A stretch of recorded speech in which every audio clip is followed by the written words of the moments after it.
अस्सलाम वालेकुम स्टूडेंट, आज हमारी बायोकेमिस्ट्री की क्लास है और आज की क्लास में हम पढ़ेंगे डाइसैकेराइड और इसकी क्लासिफिकेशन। डाइसैकेराइड हमारे पास क्या होता है, जिसमें शुगर के दो मॉलिक्यूल्स होते हैं और हाइड्रोलाइज करने के बाद टूटने के बाद इसमें से दो मोनोसैकेराइड निकलते हैं। डाइसैकेराइड हमारे पास नेचुरली पाए जाते हैं। डाइसैकेराइड हमारे पास मोनोसैकेराइड से कम मीठे होते हैं। उसके अलावा the two monosaccharide unite with glycosidic linkage, ये जो दो मोनोसैकेराइड हैं इनके दरमियान जो बॉन्ड होती है जिसकी वजह से ये एक दूसरे के साथ अटैच होते हैं, उसको हम कहते हैं ग्लाइकोसाइडिक लिंकेज। उसके अलावा हमारे पास डाइसैकेराइड वाइट कलर का होते हैं और ये पानी के अंदर इजीली हल हो जाता है और इसका जो मॉलिक्यूलर मास है वो मोनोसैकेराइड से ज़्यादा होता है। उसके बाद अगर हम इसकी क्लासिफिकेशन की बात करें तो हमारे पास इसकी दो क्लासें हैं, एक है होमोजीनियस और एक है हेट्रोजीनियस। होमोजीनियस क्या होता है? होमो का मतलब सेम।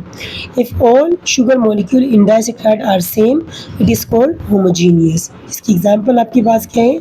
माल्टोस। हेट्रोजीनियस, हेट्रो का मतलब होता है डिफरेंट, जहाँ पर आपके डाइसैकेराइड्स के अंदर दोनों शुगर के मॉलिक्यूल डिफरेंट हो तो उसको हम कहते हैं हेट्रोजीनियस।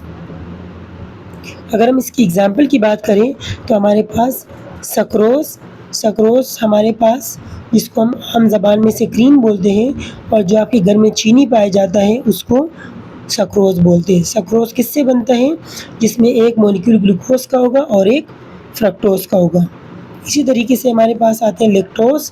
लैक्टोज किससे बनते हैं? ग्लूकोज एंड गैलेक्टोज से, और ये हमारे पास पाए जाते हैं दूध के अंदर। उसके बाद माल्टोज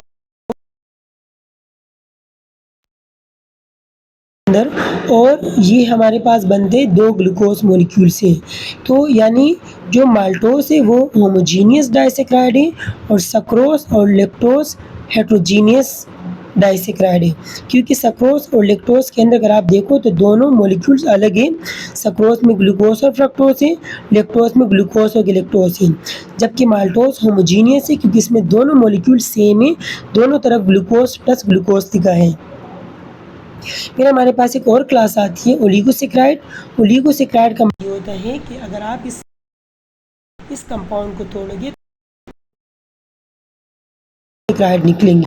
ये हमारे पास इसकी कोई इंपॉर्टेंस नहीं है, फिजियोलॉजी में कोई इसका कोई ख़ास काम नहीं है, तो इस वजह से हम इसकी डिटेल नहीं पढ़ेंगे।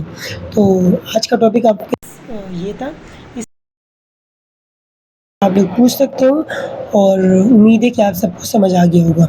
ओके स्टूडेंट, अल्लाह हाफिज़।